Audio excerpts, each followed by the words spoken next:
Hello everyone, Navpreet Kaur here. Today we shall discuss the topic validity of a meeting. First, kinds of meetings. We have three kinds of meetings: directors meetings, members meeting और creditors meeting.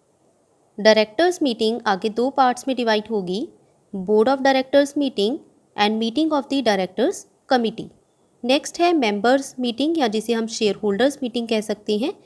वो आगे four parts में divide होगी, statutory meeting या जिसे हम कहते हैं legal meeting, next annual general meeting, extraordinary general meeting and last one is class meeting. Next third kind of meeting creditors meeting are divided into two parts, debenture holders meeting and creditors meeting. तो जब भी company meeting conduct करेगी तो उसके लिए कुछ उसको पहले से रिक्वायरमेंट को फुलफ़िल करना पड़ेगा, तभी हम उसे एक वैलिड मीटिंग कंसीडर करेंगे। Validity of a meeting: any meeting of the share holders of a company is only valid if it is held in a proper manner. Company अगर शेयर होल्डर्स की meeting conduct करती है तो उसे तभी valid meeting consider किया जाएगा अगर वो एक प्रॉपर मैनर में कंडक्ट की जाएगी। It is very important that the meeting have the request of a valid meeting and ad held according to the provisions of the law. अगर हम कंपनीज एक्ट की बात करें तो कंपनीज एक्ट प्रोविजंस डिफाइन करता है कि अगर कोई भी पब्लिक कंपनी है, private company which is a subsidiary of a public company, जब भी वो मीटिंग कंडक्ट करती हैं तो जो भी कंपनीज एक्ट ने प्रोविजंस डिफाइन कर रखे हैं उन्हीं को फॉलो करके मीटिंग को कंडक्ट किया जाएगा। बिसाइड्स दिस, साथ ही साथ it is also necessary for a company to follow the guidelines laid down in its articles.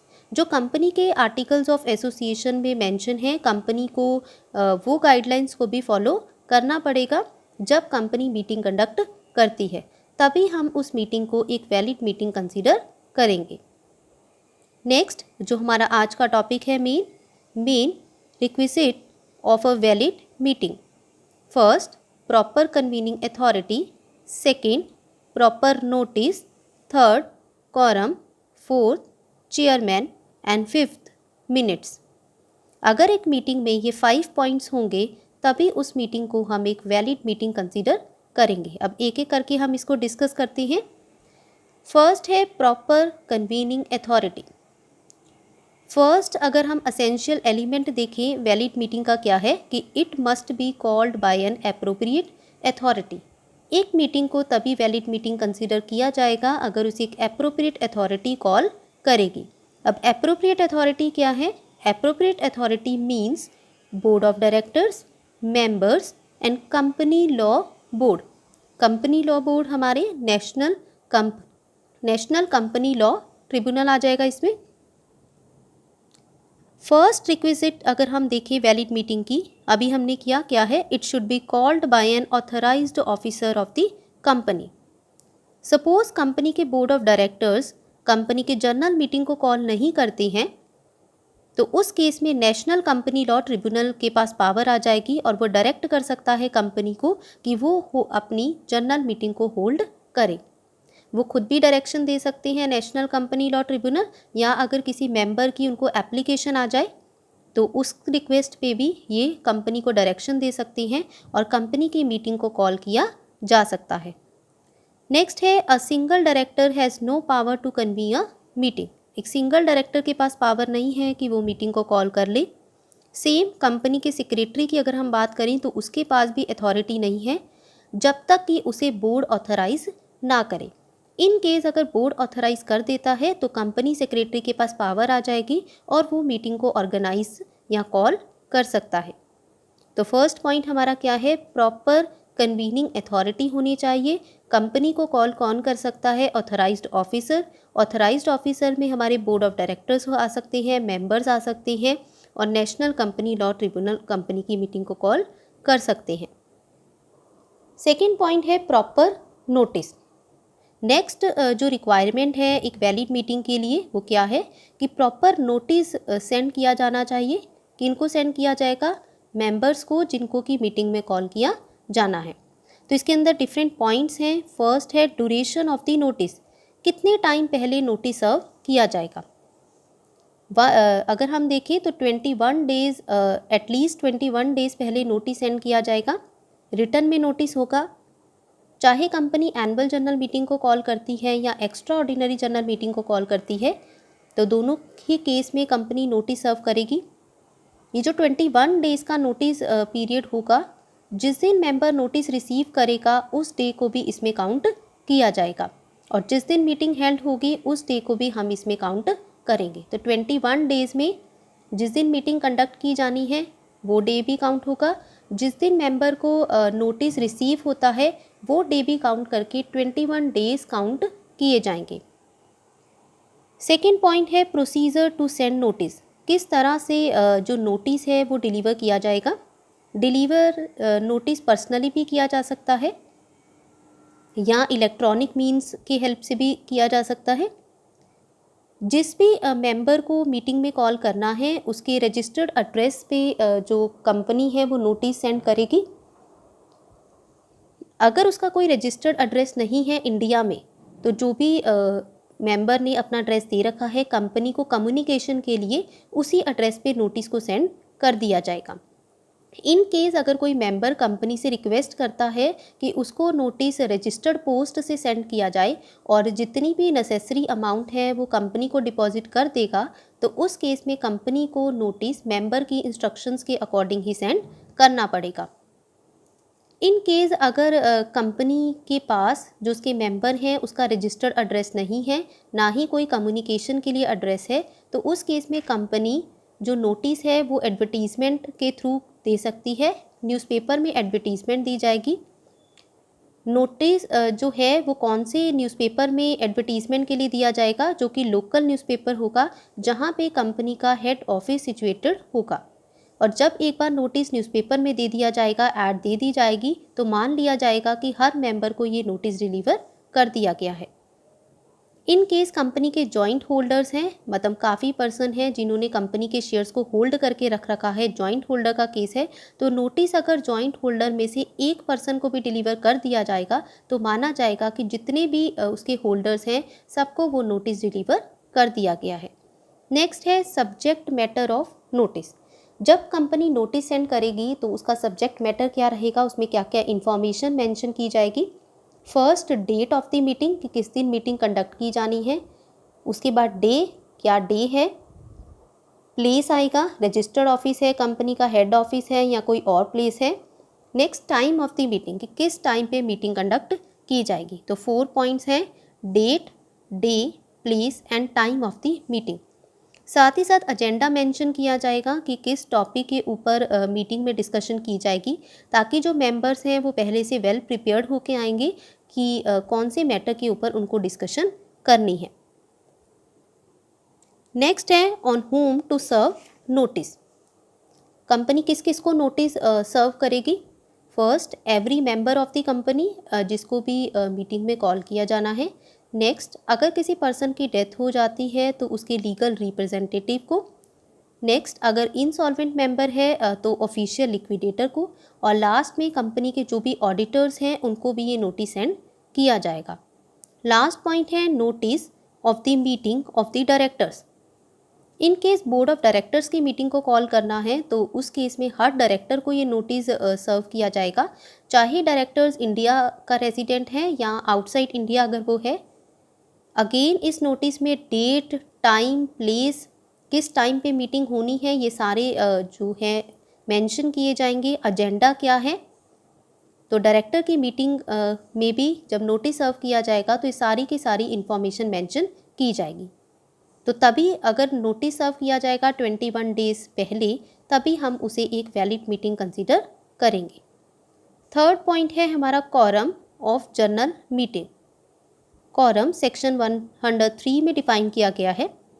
Quorum का मतलब है minimum number of persons required to be present at a general meeting of the company. Quorum, अगर किसी company ने general meeting call की है तो उसमें कितना minimum number of person present होना चाहिए मीटिंग में, उसे हम बोलते हैं कॉरम। अगर वो minimum number of person present होंगे तभी हम उसे एक वैलिड मीटिंग कंसीडर करेंगे। कॉरम जब हम डिसाइड करेंगे तो जो भी पर्सन्स क्वालिफाइड होंगे या जो पर्सन मीटिंग में पार्ट लेंगे उन्हीं को कंसिडर किया जाएगा। प्रेफरेंस शेयर होल्डर्स को हम कॉरम में काउंट नहीं करेंगे unless there is some matter affecting their rights. In case joint holder है तो अगर एक होल्डर भी आ जाता है तो उसको कॉरम में कंसिडर कर लिया जाएगा, कॉरम में हम उसे काउंट कर लेंगे। नेक्स्ट है consequences of absence of quorum. In case जो मिनिमम नंबर ऑफ मेंबर्स हैं वो मीटिंग में प्रेजेंट नहीं होते तो क्या होगा।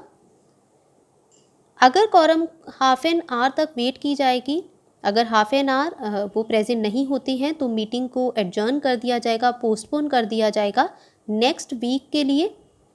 नेक्स्ट वीक में वो सेम डे सेम टाइम पे ही मीटिंग दोबारा कंडक्ट की जाएगी, सेम प्लेस रहेगा। लेकिन अगर मीटिंग रिक्वेस्टनिस्ट ने कॉल की है, मेंबर्स ने कॉल की है, तो उस केस में मीटिंग वहीं पे कैंसिल हो जाएगी। एडजर्न पोस्टपोन कब होगी, इन केस मीटिंग डायरेक्टर ने कॉल की है। नोटिस मेंबर को कब देना है, इन केस अगर मीटिंग एडजर्नमेंट का केस है और मीटिंग का डेट टाइम और प्लेस चेंज किया जाता है तो उस केस में मेंबर्स को दोबारा नोटिस सर्व किया जाएगा। एटलीस्ट 3 डेज़ पहले नोटिस मेंबर्स को दिया जाएगा, इंडिविजुअली दिया जा सकता है या न्यूज़पेपर में ऐड के थ्रू दिया जा सकता है। ऐड अगेन वहीं दी जाएगी जहाँ पे कंपनी का रजिस्टर्ड ऑफिस सिचुएटेड होगा। इन केस कंपनी क्योंकि एडजर्न हो जाती है 1 वीक के लिए, तो 1 वीक के बाद अगर कॉरम प्रेजेंट हो जाता है अगेन हाफ एन आवर दिया जाएगा। अगर हाफ एन आवर के अंदर मिनिमम नंबर जितने चाहिए मीटिंग कंडक्ट करने के लिए उतने पर्सन मीटिंग में आ जाते हैं तो मीटिंग को एक वैलिड मीटिंग कंसीडर कर लिया जाएगा।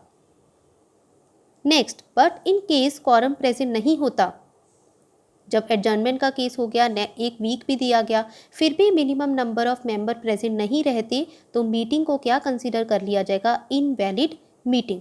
और अगर वहाँ पे कोई भी रेजोल्यूशन पास किया जाएगा तो वो रेजोल्यूशन भी क्या ट्रीट किया जाएगा, इनवैलिड। तो इस पॉइंट से हमें क्या पता चला कि कंपनी की मीटिंग को तभी वैलिड मीटिंग माना जाएगा अगर उसमें कॉरम प्रेजेंट होगा, मिनिमम नंबर ऑफ मेंबर तो मीटिंग में प्रेजेंट होने चाहिए। नेक्स्ट क्वेश्चन अराइज होता है, can a single member constitute quorum for a meeting. क्या सिंगल मेंबर को हम कॉरम कंस्टिट्यूट कर सकते हैं और एक वैलिड मीटिंग मानी जाएगी। यहाँ पे हमारे पास 3 केस हैं जिसमें एक सिंगल पर्सन भी अगर होगा या 1 पर्सन मीटिंग हम इसे कंसिडर कर लेंगे। फर्स्ट पॉइंट, अगर कंपनी डिफ़ॉल्ट करती है, एनुअल जनरल मीटिंग को कॉल नहीं करती है, तो national company law tribunal direction दे सकता है 1 मेंबर ऑफ द कंपनी को कि वो प्रेजेंट रहे इन पर्सन, मतलब वो खुद भी आ सकता है 1 पर्सन, और बाय प्रॉक्सी अपनी जगह पे भी किसी को भेज सकता है। तो उस केस में अगर एक मेंबर भी प्रेजेंट होगा तो उसको कॉरम कंसीडर कर लिया जाएगा और उस मीटिंग को भी वैलिड मीटिंग कंसीडर हम कर लेंगे। सेकेंड पॉइंट, अगर where for any reason it is impractical to hold a conduct extraordinary general meeting, in case company extraordinary general meeting को भी कॉल नहीं कर पाती है तो उस केस में again national company law tribunal direction देगा 1 मेंबर ऑफ द कंपनी को कि वो पर्सनली आए या अपनी जगह पे बाय प्रॉक्सी अटेंड करें मीटिंग को, और उस मीटिंग को एक वैलिड मीटिंग हम यहाँ पे कंसीडर कर लेंगे। लास्ट केस है हमारे पास, where a person hold all the shares of a class. अगर एक पर्सन ने कंपनी के जितने भी क्लास ऑफ शेयर्स हैं उनको होल्ड करके रखा हुआ है और वह अकेला मीटिंग में प्रेजेंट है तो उस केस में भी हम उसको मीटिंग कंसीडर कर लेंगे। नेक्स्ट जो हमारी रिक्वायरमेंट है एक वैलिड मीटिंग के लिए वो है चेयरमैन। अब चेयरमैन की अपॉइंटमेंट कैसे की जाएगी, आर्टिकल्स ऑफ एसोसिएशन में मेंशन होगा। In case articles of association में मेंशन नहीं है तो जो भी मेंबर पर्सनली मीटिंग को अटेंड करते हैं, जो भी प्रेजेंट हैं, उन्हीं में से एक पर्सन को चेयरमैन अपॉइंट कर लिया जाएगा। In case poll is demanded on the election of the chairman, की पोलिंग की जाए और फिर चेयरमैन को अपॉइंट किया जाएगा, तो उस केस में पोल किया जाएगा। चेयरमैन को इलेक्ट कैसे किया जाएगा, on a show off hands. जो भी मेंबर वहाँ पे प्रेजेंट होंगे वो अपने शो ऑफ हैंड्स दिखाएंगे, जिस मेंबर के फेवर में ज़्यादा हैंड रेज होंगे उसे ही चेयरमैन अपॉइंट कर दिया जाएगा। नेक्स्ट, अगर मीटिंग कंडक्ट की जाती है और उसमें कोई भी चेयरमैन नहीं आता है, या हम कह सकते हैं 15 मिनट्स तक जो चेयरमैन जिसको अपॉइंट किया है वो प्रेजेंट नहीं होता है, या वो अनविलिंगनेस दिखाए कि वो चेयरमैन की तरह काम नहीं करना चाहता है, तो उस केस में जो भी डायरेक्टर वहाँ पे प्रेजेंट होंगे उन्हीं में से एक को चेयरमैन अपॉइंट कर दिया जाएगा। या हम इसकी जगह पे ये भी कह सकते हैं कि अगर चेयरमैन एब्सेंट होता है मीटिंग में तो उसकी जगह पे वाइस चेयरमैन अगर है तो वो मीटिंग को होल्ड कर लेगा। नेक्स्ट इम्पॉर्टेंट क्वेश्चन आता है कि जब वोटिंग की जाएगी, कोई भी डिसीजन लिया जाएगा मीटिंग में, तो क्या चेयरमैन वोट दे सकता है? नॉर्मली अगर हम देखें तो चेयरमैन के पास पावर नहीं है वोटिंग की, but in case of equality of votes, in case जो वोट्स हैं वो इक्वल हो जाती हैं फेवर में और अगेंस्ट में, तो उस केस में चेयरमैन के पास पावर होगी। चेयरमैन अपना वोट वहाँ पे दे सकता है, वो फेवर में भी वोट दे सकता है और अगेंस्ट में भी। अगर वो फेवर में देगा या अगेंस्ट में देगा उसके अकॉर्डिंग ही डिसीजन लिया जाएगा। लेकिन चेयरमैन के पास तभी वोटिंग पावर होगी in case articles of association of a company so provides. अगर आर्टिकल्स ऑफ एसोसिएशन में मेंशन होगा उसी केस में चेयरमैन वोट दे पाएगा। नेक्स्ट है ड्यूटीज़ ऑफ अ चेयरमैन।